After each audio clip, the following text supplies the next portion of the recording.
பீகாரில் சட்டப்பேரவை தேர்தல் நேர்மையாக நடைபெற்றுள்ளதா என்பதில் சந்தேகம் இருப்பதாக மக்கள் நீதி மய்யத்தின் தலைவர் கமல்ஹாசன் தெரிவித்துள்ளார்.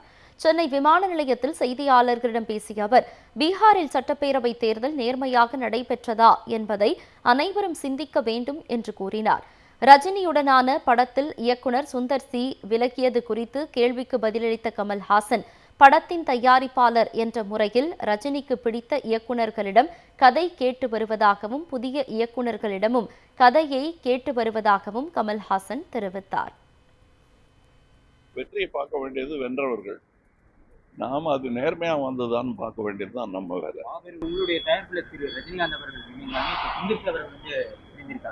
அதாவது இணையறதுக்கு வாய்ப்புங்கிறது அதான் போட்டிருக்காருல பேப்பர், அதுதான் அவருடைய கருத்து. என்னுடைய கருத்து, நான் முதலீட்டாளன், என்னுடைய நட்சத்திரத்துக்கு பிடித்த கதையை எடுப்பதுதான் எனக்கு ஆரோக்கியமானது. தமிழகத்தில் சிறப்பு வாக்காளர் அவசர திருத்தம் என்ற பெயரில் மிகப்பெரிய மோசடி நடைபெற்று வருவதாக மதிமுக பொதுச் செயலாளர் வைகோ குற்றம் சாட்டியுள்ளார்.